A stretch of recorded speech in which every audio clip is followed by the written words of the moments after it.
नमस्कार. आज आपण करणार आहे तर दूध न आठवता परफेक्ट मेजरमेंट बासुंदी करणार आहे तर रेसिपीला सुरुवात करू. हे 2 लिटर दूध घेतलेलं आहे. फुल क्रीम दूध घ्यायचं आणि असं मोठं पसरट भांडं घ्यायचं. त्यामध्ये 2 चमचे पहिलं पाणी टाकायचं खाली, मग त्यामध्ये दूध टाकायचं. म्हणजे तर दूध चिटकत नाही. दूध जर चिटकत तर करपट असं बासुंदीचा वास येतंय. त्यामुळे सारखं हलवत राहायचं. थोडंसं पाणी टाकायचं बुडाला. फुल क्रीम दूध घेतं म्हणजे घट्ट अशी बासुंदी तयार होती. गाईचं नाही घ्यायचं शक्यतो, असं फुल क्रीमच घ्यायचं. 2 लिटर दूध घेतलेलं आहे मी. चांगली उकळी आली तिला की त्यामध्ये 10 ते 12 केसरचे काय टाकणार आहे. ऑप्शन आहे, नाही टाकलं चालतं, पण केसर टाकल्यावरती कलर खूप छान असं येत आहे. साखर चांगलं मिक्स करून घ्यायची. मग त्यामध्ये 2 चमचे कॉर्नफ्लॉवर घेतलेलं आहे. कॉर्नफ्लॉवर टाकलं म्हणजे क्रीमी टेक्स्चर येतं आहे बासुंदीला. नाही टाकलं तरी चालतं, ऑप्शनल आहे. उपासाला जर करत असेल तर नाही टाकायचं. आणि त्यातलं दूध टाकायचं कढईमधलं थोडंसं, आणि ते मिक्स करून घ्यायचं. मीठ असं टाकायचं. असं केल्याने बासुंदीमध्ये गाठी होत नाही. तुम्ही डायरेक्ट जर कॉर्नफ्लॉवर टाकलं तर गाठी होतात. ऑप्शन आहे, नाही टाकलं चालतं.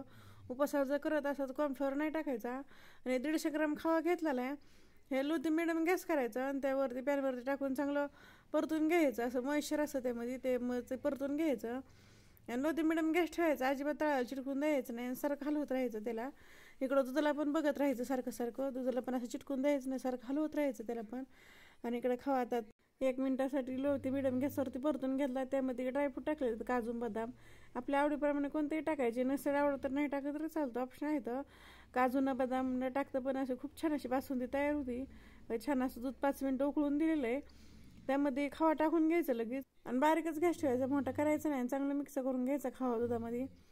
छान असं मिक्स करून झाला की बासुंदी चांगली झाली. पण हे बासुंदी गरम असताना पातळ राहते, आणि जशी थंड होईल तशी घट्ट होत राहते. त्यामुळे अशीच बासुंदी करायची. जास्त घट्टही नाही, जास्त पातळ नाही, कारण बासुंदी म्हणतं की जास्त घट्ट नसते, रबडीसारखी अशीच असते. छान अशी बासुंदी तयार झाली. आता थंड होऊन द्यायचं, आणि थंड झालं फ्रीजमध्ये ठेवायची 2 तासासाठी. त्यामध्ये विलायची पावडर टाकायची. शेवटलाच विलायची पावडर टाकायची, पहिली टाकायची नाही. विलायची पावडर टाकून चांगलं मिक्स करून घ्यायचं. शेवटला टाकलं म्हणजे खूप छान असं फ्लेवर येतं विलायचीचा. पहिलं टाकली तर त्याचा एवढा फ्लेवर येत नाही, त्यामुळे शेवटला टाकायचं. मग अशी बासुंदी झालेली अशीच असती. जास्त घट्टही नाही करायचं, जास्त घट्ट काही तर रबडं तयार होती. त्यामुळे अशीच बासुंदी असते. थंड झाली की अजून ह्यापेक्षा घट्ट होणार आहे.